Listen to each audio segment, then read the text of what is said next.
listening to Wake Up and Read the Labels, your guide to eating simple and feeling good. If you want to eat clean and feel your best, guess what? You're in the right place. Each week, we talk about ingredients that may be holding you back from feeling your best. We also talk to some brands that are going against the grain and actually using real ingredients we can recognize. Plus, we're sharing stories with people who are just like you, who actually woke up and read the labels. Welcome to Wake Up and Read the Labels podcast. If any of you guys love celebrating and you love to celebrate with some bread, maybe a beautiful cake, or you like to finish the night off with a few cookies, you are going to find freedom and joy today when you find out about a clean, amazing cake, pancakes, and cookies mix. Today, I am welcoming Heather McDonald and Kerry Brown, who are the co-founders of Eat G.A.N.G.S.T.E.R mixes. What's up, girls? How are you? Good. Hi, Jen. So excited for you all to be here. So I was thinking, when you go to the grocery and you want to save time making a cookie or making a cake for a celebration, what do we pick up? We usually pick up like Betty Crocker, right? She's it's the number one brand. It's out. You got it. It's on the shelf. So I did a quick research. I was like, well, let me see what is really inside of Betty Crocker cakes. Now, I want to read this so we can talk about this. The first ingredient is enriched flour. It says it's bleached. Most people don't even know what that is. Can either of you dive into what that is? And if you can't, I'd be happy to do it. But why does cake mixes start with enriched bleached flour? And then most importantly, we want to know what kind of flour is in your cakes. Yeah, I can speak to that, although please feel free to add if I've missed anything. But enriched bleached flour is, grinding down wheat flour, removing all of the fiber and all of the nutrients. So they have to enrich it with vitamins and minerals that they have removed when they remove all of the fiber from the flour. And then the bleaching process makes it a beautiful, pretty white. And so the end product in baked goods ends up with a nice, bright white and not like an ugly brown sort of color. So it's enriched bleached flour is basically they're attempting to make a better mouthfeel and a better color so that the end product looks better and feels better in your mouth. I guess it's very sad. We should all avoid bleached anything.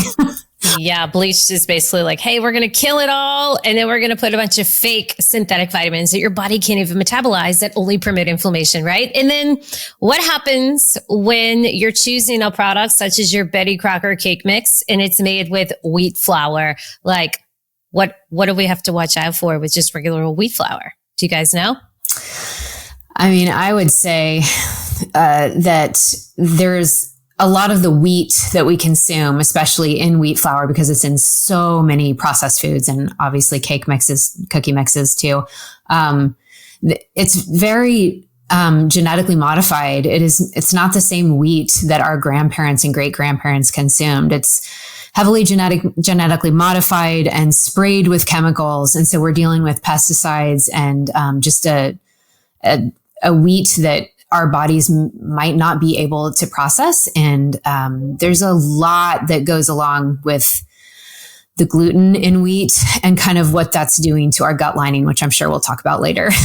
Yeah, for sure. And so I just want to clarify real quickly, because a lot of people are confused with wheat flour, and a lot of us think we are eating GMO wheat, but it's actually not a GMO crop. There's only like 7 or 8 GMO crops. Wheat is not one of them, but like you said, wheat is heavily sprayed with pesticides, with chemicals, and it's leading to autoimmune. It's leading to inflammation. It's increasing our risk of cancer. It has tons and tons of things working against us. It's making us bloated. And you're right. The wheat we're eating today is not like the wheat we were eating, a few decades ago. It's not. they're processing it at such a quick rate that our body can't actually digest the enzymes that we're left with. And so the only thing there is to do is bloat, and then inflammation happens in your body. So what are you guys using all your, well, let's go with the cake mix. Should I go ahead and Kerry? Okay. So go for it, Heather. The main flour that we use in our mixes is tiger nut flour. And that is actually a root. Tiger nuts are roots. They're little tubers. So they're in the tuber family. They're grown in the ground, and they grind up into a really beautiful flour. They're very high in fiber. They're kind of naturally sweet, and they're high in resistant starch, which is a starch that our bodies don't necessarily process as starch. It kind of moves into the small intestine or into the large intestine and becomes food for the good bacteria in our gut. And we love tiger nut flour because it is not a nut and it is not a grain. And it just makes really, really beautiful baked goods. And so that has been the base of all of our mixes. And it is a less inflammatory ingredient. Are you wanting to eat better, but this clean eating thing's just a bit overwhelming? Maybe you just don't know what to cook, or you don't know how to find the clean product swaps at the grocery store. Well, I want to make this simple for you. You can get clean swaps and an anti-inflammatory recipe delivered to your inbox every Saturday by going to thelabelletter.com. Are all of your products nut-free, gluten-free? Is that right? So yes, our brand, Eat G.A.N.G.S.T.E.R. GANGSTER is actually an acronym for what our mixes are. So you can look it up, but they are grain-free, additive-free, nightshade-free, gluten-free, soy and seed-free, tree nut and peanut-free, egg and dairy-free, and it's all real food. Oh my gosh. People are like, well, what the heck is actually inside if it's free of all those things? You're right. And you guys just spoke to it. We really focus on looking for ingredients that are alternative to grains. So we use root vegetables, we use some fruit flours, and just alternative ingredients to the traditional things you might find in a baking mix. My gosh, how did you guys come up with Eat G.A.N.G.S.T.E.R with this acronym? Like, who was the one that was like, whoa, this spells gangster? We were, at the genesis of Eat G.A.N.G.S.T.E.R, we were really trying to brainstorm around how can we possibly communicate all of these things in a really simple way. And there wasn't much to be able to say. And we explored a lot of different names. It was, in fact, when I was breastfeeding my almost 2-year-old in a dark closet and just kind of reiterating through my mind, this word, that word. And it started spelling out a couple of words. And that one came up for us, and we thought we'd go with it. That's awesome. I love it. So tell me, Kerry and Heather, how did you guys, what kind of sparked in your life to make clean baked goods? Was it a personal struggle with health, or did you see, a void in the market of, okay, we need to get over this Betty Crocker and these horrible, which, by the way, I do need to finish reading that label because it's awful. It's poisonous. But I'm curious, you guys' story, how you got started with us. Heather, get started first and I'll piggyback. Okay, perfect. So it was a little bit of both of what you just said, actually. We both got diagnosed with autoimmune disease in our early 30s. And we have been longtime friends, but sort of reconnected in the summer of 2019. And we had both experimented with a diet called AIP, or autoimmune protocol. And this is a diet that people often with autoimmune disease reach for that can really, really help with symptoms. So removing potentially inflammatory foods from the diet can really calm down the immune system, which is what the immune system is what really gets confused in autoimmune disease. So the genesis of the company really came from that. We both found it very helpful in relieving some of our symptoms. But it's also a very restrictive diet. All of the things that Kerry just mentioned are not included in the AIP diet. And so the summer that we got to spend a lot of time together, we were just really playing around in the kitchen and experimenting with tiger nut flour and these ingredients, coming up with recipes, sharing recipes, and felt like, there's something about experiencing foods that you love, even while you are on a therapeutic diet. It takes a lot of determination and discipline to stay with that diet while your body is kind of rebalancing and healing, and to be able to eat things that give you that feeling of freedom and joy is so necessary during that time. And there was such a void in the market for things that you could reach for.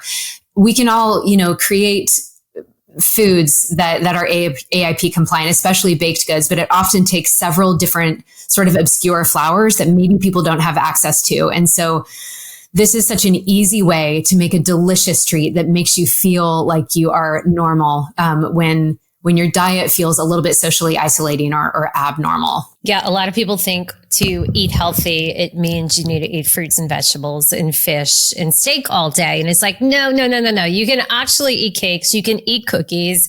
You can have pancakes. You can even have pizza, which I'm going to get into next. But it needs to be made with real ingredients. So it's actually flipping the script on people's mindset around healthy food and waking them up to, hey, no, it's not about your calories. It's not about your fat. It's about the artificial ingredients that are being shoved down your throat in what seemingly looks like a healthy product. So, for example, people are going to the grocery store and they're buying gluten-free, 0 grams of added sugar, no artificial flavorings pizza, right? And they're like, oh, this is healthy. No. You're eating dipotassium phosphate. You're eating some type of acid. What else are you eating? I'm looking at this. You're eating canola oil. You're eating that wheat flour that's, laced with all the chemicals. You guys, don't count the numbers. The numbers have gotten us to where we are. I'm like, listen, we're all been counting numbers for many years and we're the most obese we've ever been. Autoimmune is on the rise. People are depressed. We're addicted to medications and we're sicker than ever. Our healthcare costs are going up and it's because we're eating the same ingredients over and over. So you guys make a pizza crust. Why don't you tell us how many ingredients are in there? I actually have it right here. By the grace of God, here we are. You can read the label too. Let me read this. You go ahead and read it. I'm gonna find a gluten-free pizza crust. Go for it. Well, Jen, I think you make such a good point because people nowadays, like 30% of people are eating some sort of gluten-free, or at least they're aware of it, and every once in a while making that choice. And what's happening is people think they're being healthy by eating gluten-free, and that's not true in many cases. And so one of our North Stars is to always create products that are AIP, that is autoimmune protocol compliant, because in doing so, our company does not allow ourselves to use certain ingredients, be it preservatives or food dyes or refined sugars or what have you. So for example, in our pizza crust and flatbread mix here, we have the ingredient list is tapioca flour, plantain flour, tiger nut flour, date sugar, Himalayan pink salt, and baking soda. Six simple ingredients. Yes. And the consumer then adds water, oil, and apple cider vinegar. So it's very simple. That is. Now, I found cauliflower pizza crust. Everybody's like, oh, it's cauliflower. It's got to be healthy, right? You got your cauliflower, which thank God they put that as the first ingredient because a lot of times it's like the fifth. But then you got brown rice flour and people are like, what's wrong with brown rice fiber?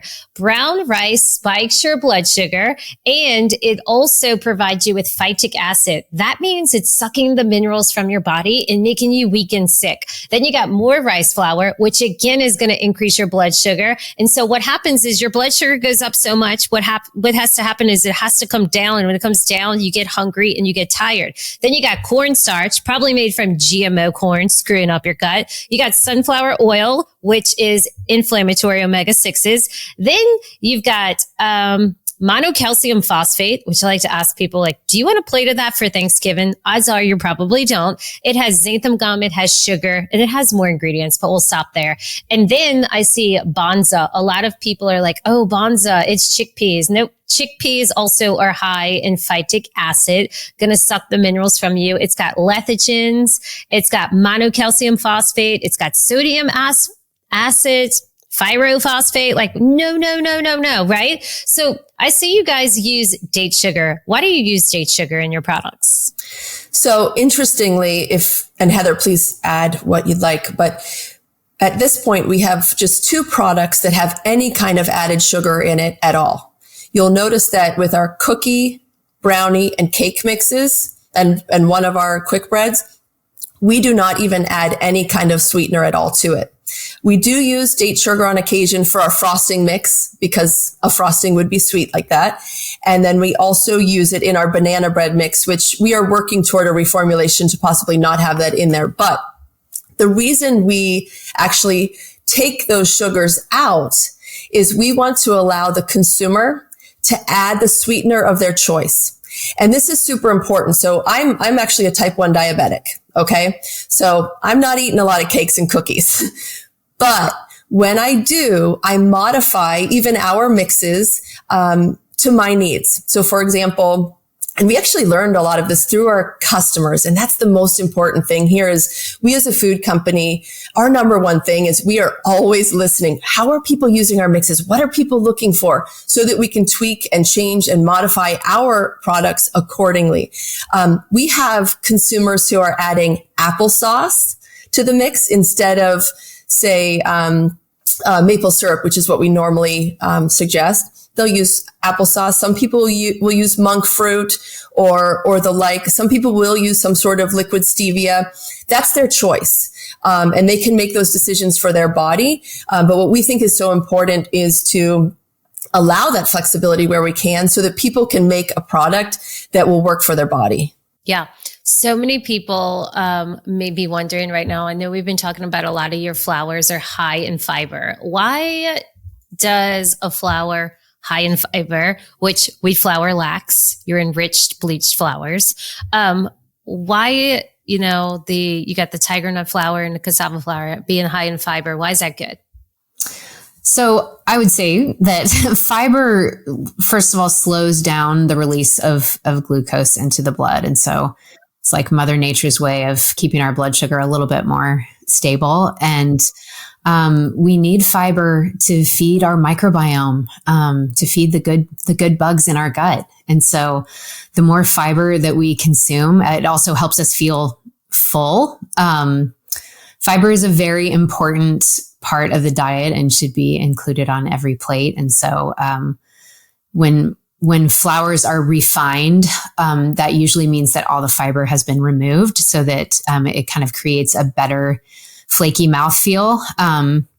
But yeah, with the tiger nut flour, they're literally taking the tiger nuts and grinding them down into a complete flour without any sort of refining. Yeah, I love it. I want to explain it because I like the visual analogy, but I tell people in your stomach, right, your intestines, you have these holes, and the holes are designed to suck out your nutrients and suck out good for you things from the food you're eating and supply your body with what it needs, its vitamins and its nutrients.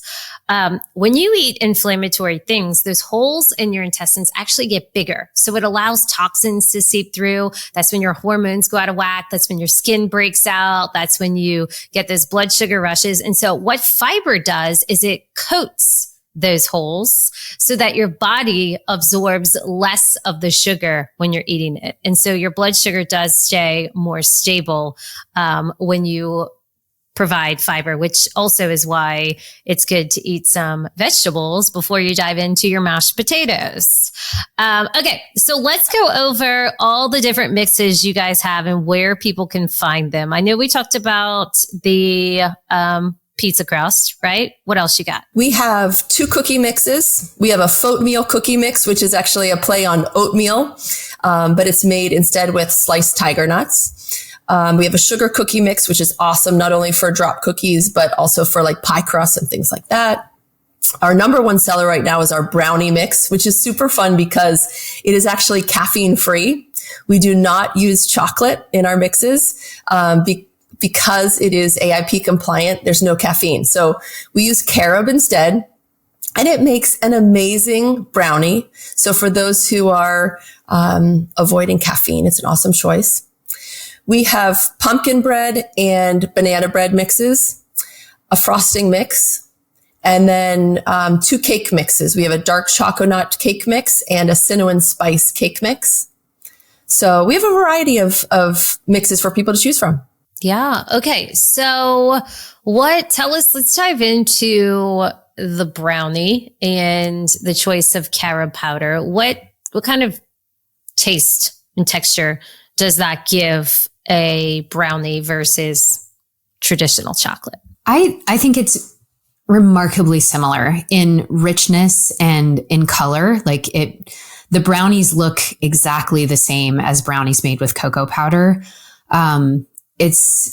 It gives you all the feeling of eating a brownie without the chocolate. Would you say that, Kerry? I mean, the texture, the color, the richness of the flavor, I think is very similar. It is. And we have customers adding anything from mint extract to vanilla to nut butters if people tolerate nuts, to dried fruit. So it works really well, very similarly to chocolate with the add-ins as well. Okay. What about, I see part of the GANGSTER acronym, it's nightshade free. Who should be avoiding nightshades, and what are nightshades? A lot of people probably don't know what a nightshade is. And what are some signs or symptoms that someone should notice that maybe they are sensitive to nightshades? So nightshades are a family that include tomatoes and potatoes and eggplants and peppers, most notably. There are other things in that category, but those are the common ingredients and foods that we consume in this country in that family. And they can really be inflammatory for some people. So that is part of the elimination diet for people who are experimenting with the AIP diet, is removing nightshades. And symptoms can look different for everybody when it comes to nightshades. The beautiful thing about an elimination diet is that you take some of these things out temporarily to kind of let your gut reset, to allow your immune system to calm down, and then you can bring them back in one by one to see how your body reacts. But inflammation, joint pain, headaches, just all of the things that we can be reactive to, kind of, it looks different for every person. But for me, it would probably be joint pain with my specific diagnosis of psoriatic arthritis. Mine too. And I think a good example, and I'm sure you know this, Jen, is Tom Brady is someone who completely avoids nightshades. You can certainly see his performance was great doing that. But if you look into what he's kind of focused on, I think it's really helped him reach the levels that he has. Yeah, and keep inflammation low. I think that I'm all about marketing, by the way. My brain runs on marketing, and I see you guys are advertising everything and marketing it as AIP approved. Now, it is, right? We can't argue that, but I truly think that I hate the fact that people who don't follow AIP basically are going to look at it and be like, oh, that's not for me. That's only for AIP, right? Or if they see some products that are paleo, that are made all with real ingredients, you're like, oh, I'm not on the paleo diet, I can't eat it. And it's like, no, it's not paleo, it's real food. And so when I look at your mixes, it's like, it's real food. So someone who is following AIP diet and someone who doesn't need AIP diet should be eating this way, because the other crap is just going to make you inflamed, whether you're whether you have autoimmune or whether you don't. So I'm curious how do y'all feel about that? Like putting this is AIP instead of running with, this is real food, you guys. This is the way the cake mixes are supposed to be. This is the way the brownie mixes are supposed to be. This is what really should be inside of your pizza. I think you make an awesome point, and it's a conversation we've had over the last year or so.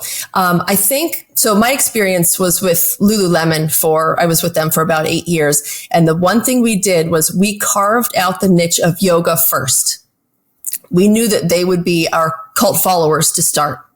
And that's really been what we've been focused on for the last, 3 years of our business is get your niche audience and get them understanding the value. From there, then grow. And that's where we've been for the last year. We've really focused on reformulating our products even more, where, for example, we've taken out all coconut from our products, even though that's AIP compliant. We've taken it out because it's a top allergen for many people. We've begun reaching out more to just the gluten-free crowd as opposed to AIP specific. So I think you're dead on with what you highlight. And that's really our next move for the future.